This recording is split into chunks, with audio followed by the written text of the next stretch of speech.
The first months of school were awful for Augie. The stares and whispers continued, and rude kids like Julian kept teasing him. Some even purposefully avoided him, thinking that ugliness was contagious.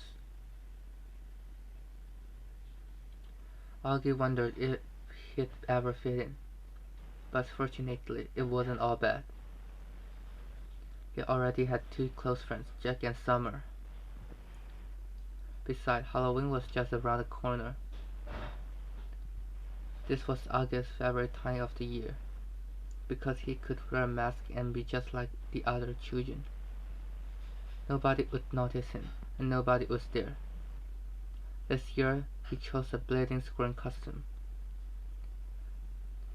With the scary mask on, he walked with his head held high through the halls of the school, not caring who saw him. His good mood abruptly changed, however, when he overheard Jack talking to Julian.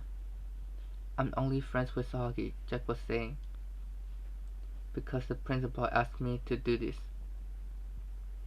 Augie, shocked and sick to his stomach, ran all the way home in tears.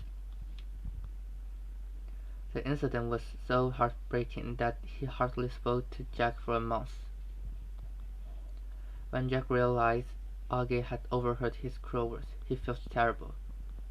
It was true that the principal had asked him to befriend the strange new kid, and that he had only pretended to be his friend at first. But now, after learning how cool and smart Augie was, he genuinely wanted to hang out with him and be his friend. Jack therefore apologized to make peace. This move saved their friendship. In fact, they became even better friends than before. Gradually, many of Augie's classmates began treating him better. They too started to realize how nice and funny he really was, and touching him was no longer taboo. As summer approached, Augie joined the class for a 3-day camping trip. The trip was absolutely wonderful until the second night, when 7th graders from another school arrived and ruined everything. One of the big kids shone his flashlight on Augie's fence and started to make fun of him.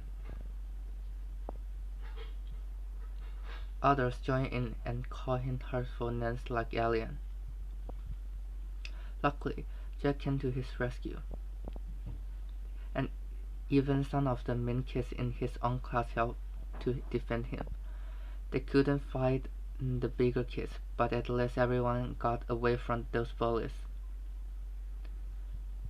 When Augie returned to school, he noticed that things had changed.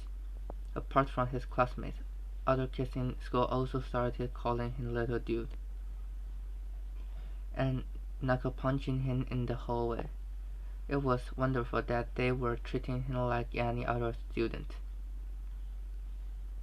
At the year-end ceremony, Augie noticed something he never. No one minded being close to him, and for the very first time in his life, he didn't mind taking pictures.